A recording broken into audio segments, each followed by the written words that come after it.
the big thing that mainstream economists were missing was the role of energy in production. And I'm wondering, what are the main narratives that the mainstream is missing when it comes to the war in Ukraine?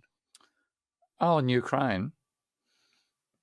Well, I'm more focused on what's happening in Iran right now, because Ukraine's crucial for food output. It's a major wheat producer, but it's not as critical as the Strait of Hormuz in terms of enabling the whole production system to function. So I feel a bit out of my depth in commenting on the Ukraine war there, and what the mainstream is missing.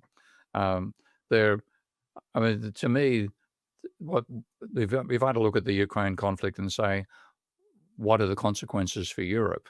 The consequence for Europe is paying far more for energy because it's buying American stuff rather than using the Russian. The Nord pipeline was probably destroyed by Ukrainians, and that's meant that Europe has lost access to cheap Russian energy. America is no friend of Europe anymore. It certainly was at the time of World War II, but it's not. Certainly under Trump, it's anything but that.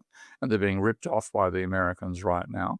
The Americans are doing very nicely selling liquid natural gas to Europe at a much higher price than they were paying to the Russians. And European industry is going backwards very rapidly, especially German industry. So if Europe wants to take care of itself, then it should make an accord with the Russians, because Russia is the nearby and cheaper source of energy that it needs at the moment. America is, on the other side of the Atlantic Ocean. It's charging a huge price for what it's substituted for the Russians. So to me, what they're missing out is that if Europe is going to survive economically, it has to reduce the cost of energy, and the best way to do that is have a rapport with the Russians, and that means settling the Ukraine war somehow. I think, in my opinion, I reckon Putin overstepped the mark by trying to invade the whole country. I was expecting him to invade the Donbass, and that would have been quite justified at the time, given the extent to which the Ukrainians were provoking conflicts there, and that NATO was extending itself past the boundaries where it promised not to go when the Soviet Union was first dissolved. So NATO's expansionism, I think, led to that conflict, and it was American expansionism that's largely behind it. So I would rather see Europe pull out of the mindset that NATO it amounts to, and make a rapport with Russia. But one little fun thing, by the way, it's just showing how much journalism has declined over the last 30 or 40 years. Did you see the article in the New York Times saying, what does it mean to have NATO without America? How can you have a North American Treaty Alliance without America?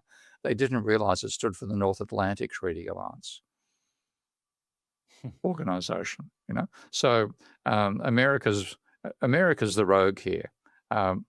Russia has been provoked into the actions it's taking by the expansion of NATO. So I think that's what Europe is missing out on, and they end up being compliant and they're helping out the Americans when the Americans are screwing them at the same time. So for me, for long-term sustainability of Europe, one thing the Europeans have to do is make a rapprochement with Russia.